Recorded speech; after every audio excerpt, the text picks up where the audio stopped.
नमस्कार दोस्तों, स्वागत है आपका हमारे प्रत्येक यूट्यूब मंच पर। दोस्तों, ये बात आज की नहीं 1979 की है। मोरारजी देसाई की सरकार गिर चुकी थी और राष्ट्रपति नीलम संजीव रेड्डी ने नई सरकार बनाने की कवायद में जुटे थे। तब के लोकसभा में विपक्ष के नेता यशवंत राव चौहान बार बार राष्ट्रपति से ज्यादा समय मांग रहे थे बहुमत इकट्ठा करने के लिए। तब झल्ला करके उस समय के राष्ट्रपति रेड्डी साहब ने उन्हें को कह दिया था कि यदि आपके जगह आपके शागिर्द शरद पवार को मौका दिया होता तो नई सरकार न केवल बन चुकी होती बल्कि ये कहे कि 2-4 बड़े फैसले भी कर चुकी होती। आज नरेंद्र मोदी क्या शरद पवार की उस ताकत को भूल चुके हैं? इंडिया गठबंधन की उस मजबूत ताकत को भूल गए हैं? या फिर ये कहे कि देश के प्रधानमंत्री नरेंद्र मोदी की सत्ता जो 240 में 272 पे आकर अटक गई है, जो महाराष्ट्र की राजनीति में एकनाथ शिंदे को दरकिनार करने की कवायद कर रही है, दरकिनार महाराष्ट्र में एकनाथ शिंदे को की जा रही है। इस पूरे खेल को सबसे नजदीक से, सबसे करीब से अगर कोई देखता है ना, कोई चुभता हुआ, तो पटना में बैठा हुआ वो एक नेता होता है जो इंडिया गठबंधन के बुनियाद रखने के लिए पहली बैठक में बिहार के पटना में बुलाता है और फिर इंडिया गठबंधन से खुद की रुखसती या तो करवा लेता है या फिर किसी परिस्थिति वश इंडिया गठबंधन को छोड़ने पर मजबूर हो जाता है। आज बिहार विधानसभा के भीतर जिस प्रकार का इशारा आप देखेंगे कि तेजस्वी यादव यानी एक है कि नेता प्रतिपक्ष को नीतीश कुमार जिस तरीके से उनके तरफ रवैया अपनाते हैं, उनको देख करके सबको ये लगता है कि आखिर कौन सी केमिस्ट्री बिहार के भीतर डेवलप हो गई नीतीश कुमार और तेजस्वी यादव के बीच। नीतीश कुमार और तेजस्वी यादव के उस केमिस्ट्री को देखना और समझना बिहार की राजनीतिक चश्मे से इसको उस रूप में भी देखा जा सकता है। जब 4 जून को मतगणना के नतीजे आ गए, नतीजे आने के बाद 1 या फिर 2 दिनों के भीतर ही जब बिहार के मुख्यमंत्री नीतीश कुमार और जेडीयू सुप्रीमो नीतीश कुमार दिल्ली के लिए रवाना हो गए थे, तो उस फ्लाइट के भीतर तेजस्वी यादव भी इंडिया गठबंधन की बैठक के लिए उसी फ्लाइट से साथ में रवाना हुए थे। तेजस्वी यादव और नीतीश कुमार जो पहले आगे पीछे बैठे हुए थे, बाद में अगल बगल फ्लाइट के भीतर बैठ करके बात करते हुए दिल्ली पहुंचे थे। उस समय भी एक चर्चा काफी वायरल हो रही थी कि नीतीश कुमार ने बिहार के डिप्टी सीएम और भारतीय जनता पार्टी के नेता सम्राट चौधरी को मिलने से इनकार कर दिया था। ये चर्चा काफी वायरल हुई थी और वो मिले नहीं थे। क्यों नहीं मिले थे डिप्टी सीएम से? क्योंकि 4-5 घंटे तक इंतजार कराने के बावजूद उसके बाद जाकर मिले। ये खबर सोशल मीडिया में उस समय काफी सुर्खियां बटोर रही थी। आखिर इसके पीछे कारण क्या था? इंडिया गठबंधन के भीतर से औपचारिक निमंत्रण की बात सामने आ रही थी उस दौर में, लेकिन जो महाराष्ट्र का चुनाव परिणाम आया, वो संसद के भीतर, पार्लियामेंट के भीतर आज के दौर में 242 के करीब की संख्या के साथ मौजूद इंडिया गठबंधन को कंधे झुकाने पर जो मजबूर कर रहा है, तो फिर स्वाभाविक सी बात है कि कांग्रेस पार्टी की वह स्ट्रेटेजी भी और रणनीति भी कहीं ना कहीं अब बदली दिख रही है कि अब सत्ता तो कांग्रेस के नेतृत्व में ही बनेगी। सत्ता कांग्रेस के नेतृत्व में यदि नहीं बनेगी, ये कांग्रेस पार्टी ने 4 जून 2024 को यह बात अगर समझ लिया होता तो इस देश में नरेंद्र मोदी की तीसरी ताजपोशी नहीं हो पाती। अगर होती भी तो अटल बिहारी वाजपेयी के 13 दिन की सरकार की तरह उस सरकार की भी विदाई कब की कहीं ना कहीं हो चुकी होती। लेकिन आज के दौर में कांग्रेस पार्टी को जब ऐसा लग रहा है कि भारतीय जनता पार्टी, बीजेपी का डाउनफॉल नहीं हुआ और जैसे जैसे डाउनफॉल होगा तो फिर 52 से 99 तक पहुंच चुकी कांग्रेस पार्टी आगे 199, 150, 160 पे पहुंची। दरअसल ये मुगालता साबित हुआ। मुगालता कैसे साबित हो रहा है? क्योंकि हरियाणा के चुनाव परिणाम आप देख ले, महाराष्ट्र के चुनाव परिणाम आप देख ले, इन सब ने यह साबित कर दिया कि नरेंद्र मोदी कमजोर अभी भी नहीं पड़े हैं। और जब नरेंद्र मोदी इस दौर में कमजोर नहीं पड़े हैं तो फिर चिंता नीतीश कुमार को करना स्वाभाविक है, चिंता एकनाथ शिंदे को स्वाभाविक होगा। भारतीय जनता पार्टी के साथ मजबूरी का गठबंधन निभा रहे आंध्र प्रदेश के मुख्यमंत्री चंद्रबाबू नायडू को, जिनको चिंता अपने राज्य की वित्तीय सेहत के साथ भारत देश के राजनीतिक तौर पर, सियासी तौर पर को विभाजन बनने की बात जो होती है, को भाजन कि इस भारत देश के भीतर नरेंद्र मोदी की सरकार, भारतीय जनता पार्टी को सरकार को बनाए रखना, ये नीतीश कुमार और नायडू की वजह से अगर हो रहा है तो उससे निकलने की कोशिश कहीं ना कहीं हो रही है। तो फिर इन तमाम कोशिशों को धार कहीं ना कहीं अब लगती हुई दिखाई पड़ रही है जब महाराष्ट्र के चुनाव परिणाम के बाद 7 सांसदों वाली पार्टी के नेता जो है उनकी मुख्यमंत्री पद की दावेदारी को खत्म किया जाए। वो नेता जिसने महाराष्ट्र की परिस्थितियों में भारतीय जनता पार्टी को सत्ता का स्वाद चखवाया है, वो नेता जिसने उद्धव ठाकरे की विरासत को तोड़ा है। लेकिन अब जब महाराष्ट्र की सियासत का जो मिजाज है, उस मिजाज को अगर समझने की आप प्रयास करें तो इससे साफ स्पष्ट होता है कि जब मराठी राष्ट्रपति का सवाल उठा तो फिर प्रतिभा देवी सिंह पाटिल को समर्थन देने के लिए महाराष्ट्र के तमाम गैर भाजपा दल एक हो गए थे कि पहली बार इस भारत देश में कोई महाराष्ट्र से राष्ट्रपति बन रहा है। जी हां, बाला साहब ठाकरे भी एनडीए के भीतर रहते हुए प्रतिभा देवी सिंह पाटिल का समर्थन कर दिया था। पूरे देश के भीतर वो नजारा देखा था। भाजपा को छोड़कर के तमाम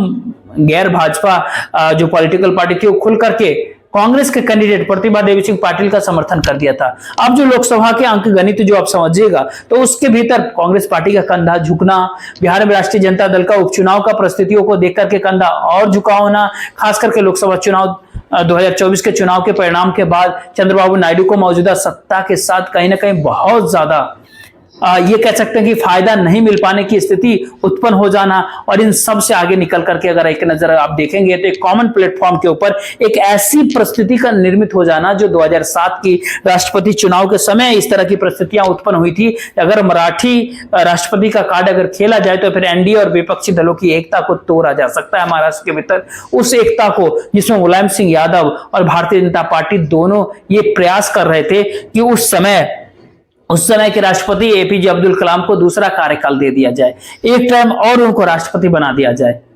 लेकिन उस पूरे खेल को कांग्रेस पार्टी ने कैसे एक अलग डायरेक्शन दे दिया था, इस प्रकार का डायरेक्शन दिया था कि मराठी मानुष का और मराठी राष्ट्रपति का सवाल जब उठा दिया गया था तो फिर उस समय में फिर नौबत ऐसी उत्पन्न हुई कि समाजवादी पार्टी ने राष्ट्रपति चुनाव में हिस्सा ही नहीं लिया था। 38-40 सांसदों वाली पार्टी हिस्सा ही नहीं लिया था राष्ट्रपति चुनाव में। आज कहीं ना कहीं वही परिस्थिति, आपदा में अवसर तलाशने जैसी परिस्थिति इंडिया गठबंधन के सामने कहीं ना कहीं आकर के खड़ी है। पटना के भीतर विधानसभा के भीतर जो कल नजारा दिखा, और उसके बाद तेजस्वी यादव बाहर निकल करके जिस प्रकार से उन्होंने मीडिया के भीतर बोलते हुए नजर आए कि अब भी अगर नीतीश कुमार के पास अभी भी अगर बिहार के मुख्यमंत्री नीतीश कुमार को अगर मतलब संभलना है, वो संभल जाए, उनकी पुरानी गलतियों से उनको अगर सबक लेनी है तो फिर वक्फ बोर्ड और बाकी मुद्दों के ऊपर वो विपक्ष के साथ खड़ा हो जाए, वो तन करके बोलना शुरू कर दे। उनसे अच्छे संबंध पहले भी रहे, व्यक्तिगत संबंध, इस बात को खुल करके मुनादी कर रहे थे तेजस्वी यादव। मीडिया पत्रकारों के बीच सारी बातें तेजस्वी यादव ने नीतीश कुमार के बारे में कही, अब बड़ी सॉफ्ट रवैया अपनाया था। और इसके बाद से एक कयास नहीं बल्कि ये कह कि एक बदली हुई रणनीति के रूप में कहीं ना कहीं बिहार के भीतर दिखाई दे रहे। तब लोगों को ऐसा समझ आ रहा है कि आखिरकार संसद के सत्र को अचानक अडानी मुद्दा उठने के बाद, बल्कि ये कहे कि संसद के भीतर एक पार्लियामेंट के भीतर एक नई तरह की दुर्विसंधियां या फिर संधियां जो कुछ भी आप कहे वो निर्मित होने की परिस्थिति जब उत्पन्न हो रही है, तो उन परिस्थितियों के भीतर आखिरकार एनडीए छोड़ने वाले सांसदों की न्यूनतम संख्या कितनी होगी। बात जब शरद पवार मराठी मानुष को प्रधानमंत्री बनाने की बात जब आएगी तो फिर ऐसे में महाराष्ट्र के तमाम गैर भाजपा दल, शरद पवार जिनको दोस्तों को दोस्त कहा जाता है, जिनको उनके लिए नीतीश कुमार कैसे संबंध रहे, ये बात किसी से छुपा हुआ नहीं। नीतीश कुमार शरद पवार का संबंध, जिसके साथ साथ ये कह ले कि बात यदि आप ये करें चंद्रबाबू नायडू को टीडीपी की तो तेलुगु देशम पार्टी के, तो फिर उसके बारे में आप एक घटनाक्रम सुनिएगा कि अटल बिहारी वाजपेयी की सरकार को निमंत्रण मिलने में कुछ समय बचे हुए थे। ये 1998 का ये साल था, आपको ध्यान होगा मार्च 1998 का ये समय था। उस समय के कांग्रेस अध्यक्ष सीताराम केसरी के पास शरद पवार का एक प्रपोजल पहुंचता है। अब ध्यान से समझिएगा कि सरकार आपके नेतृत्व में बने या फिर कांग्रेस के नेतृत्व में बने, क्या इसमें महत्वपूर्ण है। अधिकांश कांग्रेसियों की राय होती है कि कांग्रेस के नेतृत्व में बने, चाहे नेता जो भी हो। और उस समय पूरे देश ने इस चीज को देखा था कि किस तरीके से जयललिता चिट्ठी रोक करके बैठी हुई थी। अटल बिहारी वाजपेयी के साथ गठबंधन का चुनाव लड़ने के बावजूद भी वो राष्ट्रपति को चिट्ठी नहीं सौंप रही थी।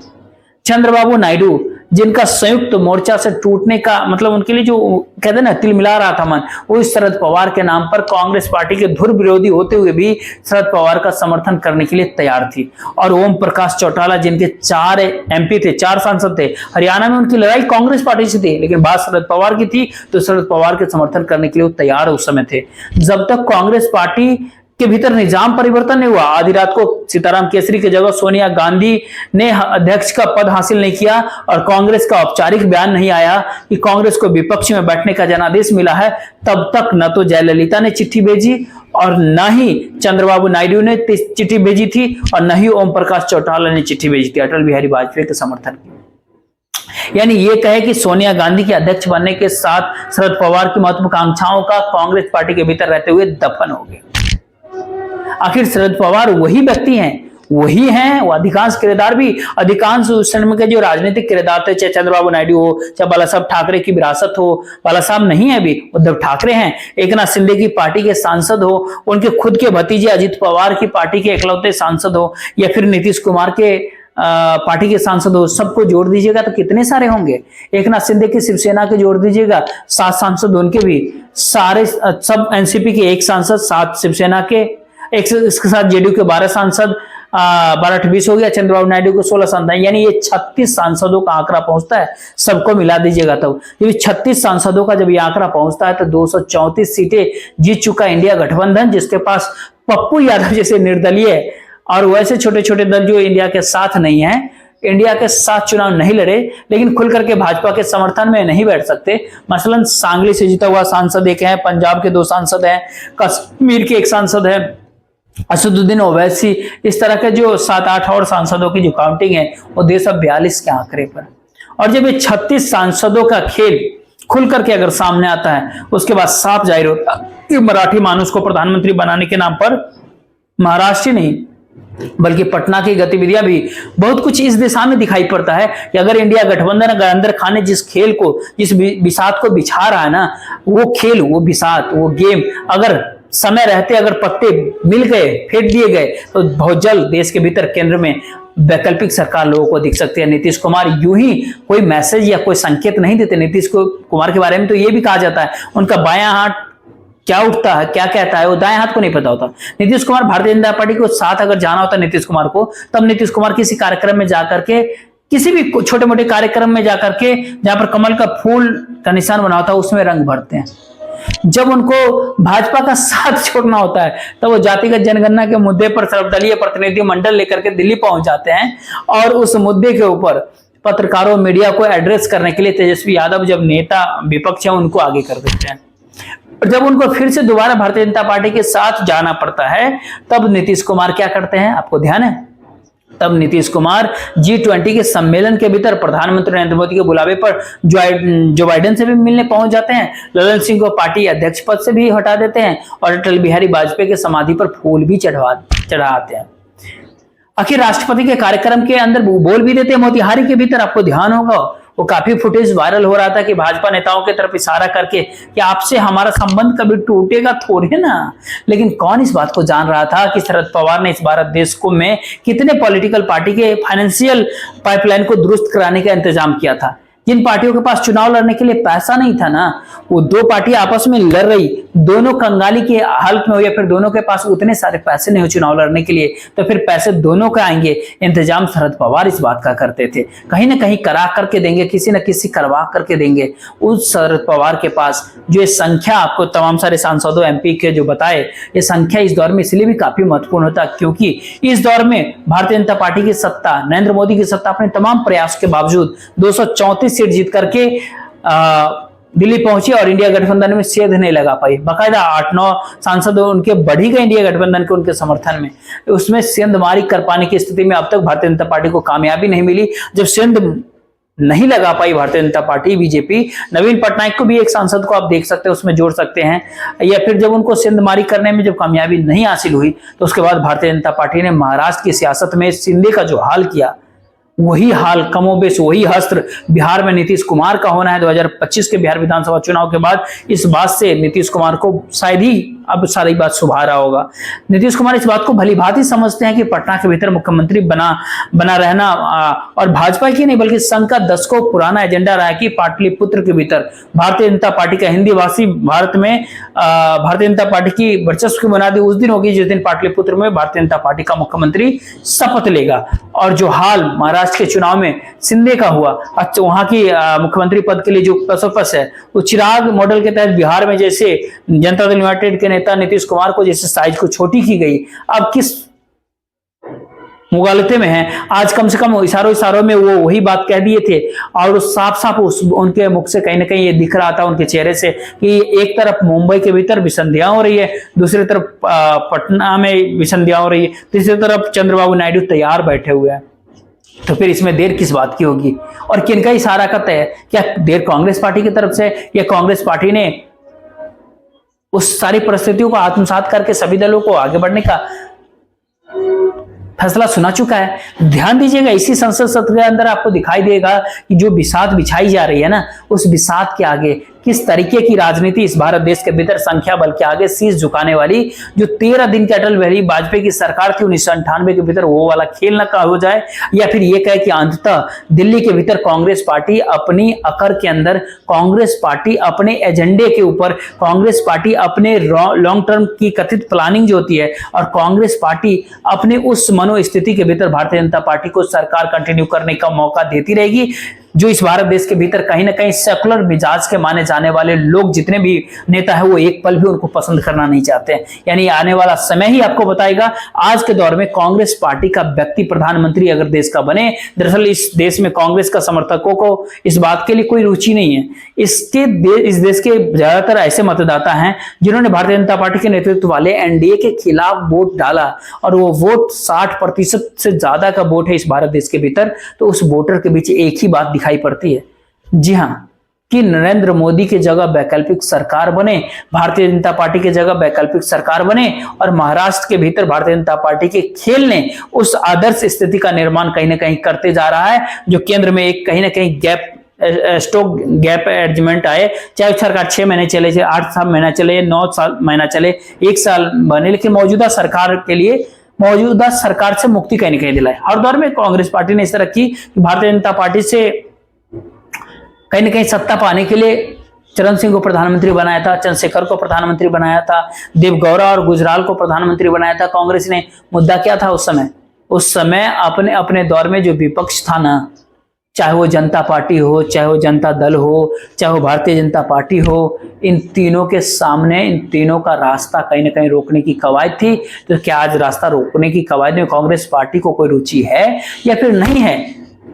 99 सीट कांग्रेस पार्टी के है, 173 की दरकार होती है, और 173 में 143 का आंकड़ा, 144 का आंकड़ा आज इंडिया अलायंस के पास माइनस कांग्रेस, दोनों को इकट्ठा कर दीजिएगा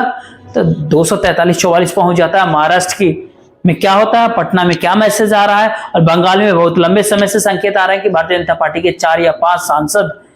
बाबू सुप्रियो के तरह कभी भी ममता बनर्जी के एक इशारे पर लोकसभा से इस्तीफा दे सकते हैं। ये खबरें 2-3-4 महीने पहले काफी प्रमुखता से आई थी, तो आगे देखते रहिए कि क्या कुछ होता है। सबके बीच में कांग्रेस पार्टी खड़ी है। ध्यान दीजिएगा कि नरेंद्र मोदी की सरकार आगे रहेगी तो फिर कांग्रेस पार्टी की वजह से रहेगी, नरेंद्र मोदी की सरकार अगर गिरेगी तो फिर कांग्रेस पार्टी के बड़े त्याग की वजह से। कांग्रेस क्या कुछ करती है ये आने वाले समय में आपको सब कुछ साफ हो जाएगा। ये बात कांग्रेस ही समझी, कांग्रेस ही जाने। देखते रहिए, इस वीडियो को दूर तक शेयर कर दीजिएगा, वीडियो को लाइक और चैनल को सब्सक्राइब जरूर कर लीजिएगा, साथ ही वीडियो को शेयर कर दीजिएगा। जय हिंद।